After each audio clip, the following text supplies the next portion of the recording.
How's everybody doing? And thanks for tuning into Wicked Warnings, your number one source for construction and emergency safety strobe lighting equipment for cars, vans, buses, bicycles, tricycles, and everything in between, like this gorgeous 2026 F250 Super Duty King Ranch.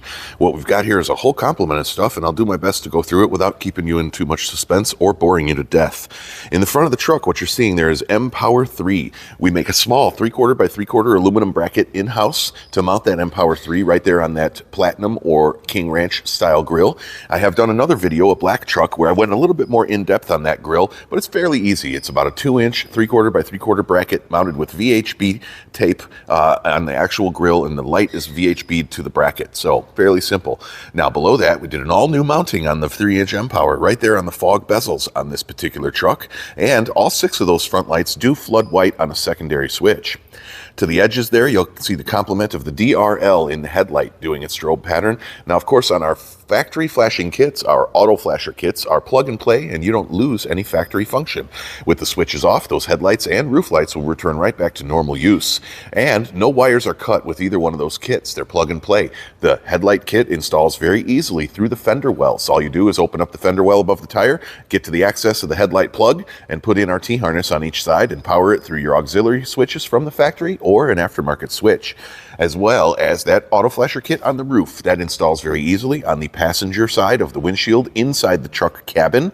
There's a plug for all of those roof lights right there. You simply take the grab handle off the passenger side trim on the front windshield and do our T-harness in that plug, drop the wiring right down through a rubber grommet in the floor that Ford already has, and bring it right up to your auxiliary switch.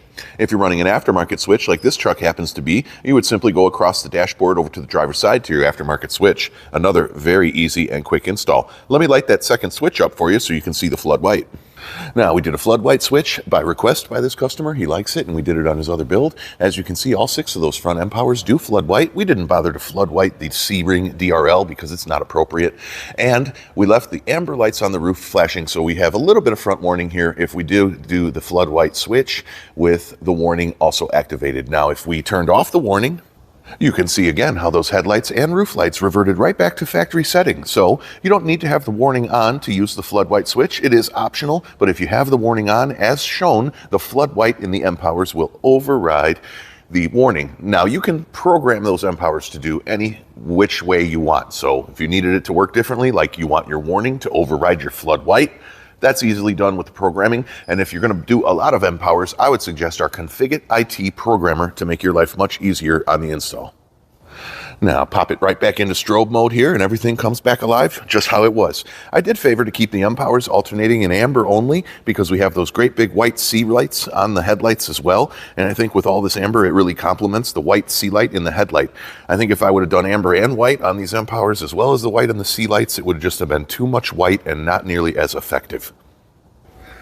Now, this is one of my coolest shots here that I like, and it shows you the actual size of the vehicle with our front fog light bezel mounting and our rear undertail light side fire. You can get a full picture of how wide this vehicle is at night, even if you can't see it at all. You do see a little bit of that white C-ring, how its side flashes there from the side profile, as well as that front fog light. This truck is going to have no problem being seen 360 degrees all around. Now, as well as the front, as I said, those mpowers all illuminate white. So once again, with a quick flick of the switch, we have our front step light in front of the rear tire, as well as our side tail light mpower that's mounted right on the side bezel underneath that tail light above the rear bumper, also flooding white. And again, don't need the warning to do that, could just have it on regular. Talk about the surrounding of your truck in white light. I mean, what a great opportunity for loading tools, for anything you would need. If you got a boat, if you do camping, all kinds of off-road outdoor sports, this flood white feature is a great feature. And again, one flick of the switch and we're right back in strobe mode. As you can see, we've got a nice side alternation on the side bed of the truck there between the tail light and the front bed step. We've synchronized all of the rear lighting together to have a nice alternation on the sides or the rear or the other side. Of course, I mean, we don't want to have unsynchronized projects going out looking crappy. That's not how we do it here. Alrighty, here's your neo angle in the rear where we can see that sound off bezel right there by the third brake light, holding a pair of 4x2 amber white sound off mPowers. Now that's the same mPower style light as you see on the grille and on the front steps, although it is a 4x2. It's a larger light. And we are, of course, doing the amber pattern on that as well. And you can see on the DOT plate, right above the license plate under the tailgate, we added 2 more 3-inch mPowers. We wanted to go ahead and utilize that plastic DOT plate because, one, the truck is not a dual wheel, so we can add lighting there, and we don't have to keep in mind the red factory lights because they're not present. And 2, we didn't want to drill any holes into the bed actual metal of the truck, so we went ahead and mounted it on the DOT plate instead of mounting it out further towards the edges where you would have to drill the actual truck bed. So this is a very easy install. If you wanted to just get rid of it, you could always order another plastic DOT plate and replace it, and you wouldn't have any holes left. Now the side bezel, the plastic underneath the taillight, is also a very cheap part to replace. We didn't have to drill the taillight or the bumper. It's just a simple little plastic bezel that we mount there on the side, and it works fabulous. We really like that mounting. Now let me go ahead and hit that flood switch and show you what it looks like from the back here. Oh yeah, now you see it, right? Not only did we flood the auto flasher kit on the reverse lights. What a feature, right? How's your reverse lights on in park? Well, because I took my truck to the pros at Wicked Warnings. We tagged in the flood feature for the reverse light to give them some more backlighting here. We also flooded the side lights and the rear-facing mPowers, as well as those 4x2s above the bed. I can guarantee when this guy hits the floodlights, he's going to have no problem at all. And I can guarantee if he hits that floodlight switch, if somebody happens to be tailgating him, they're going to have a rude awakening also. Not that I would condone that, but it's definitely a nice feature. As you can see, this would light your life if you were riding a little close to this guy's tailgate. Flick of a switch and we're right back to strobe mode. Now I am going to do one other thing on this truck. You're going to stand by for an update in about 2 weeks when they arrive. We're going to put some BMC hitch lights in the hitch right there below the bumper. We've got it pre-wired and ready to rock. We just didn't have the lighting because it's at powder coat at the moment. Once those lights arrive, we're going to swing this truck back through the shop and throw some BMC hitch lights underneath there. That's going to be a good product that we're keeping in stock here at Wicked Warnings. We favor the rigid tinted version, so that's the one we're going to stock. That's the one we like. If you want other BMC products, let us know. We are authorized dealer for them now, and we're going to phase in a lot of their stuff.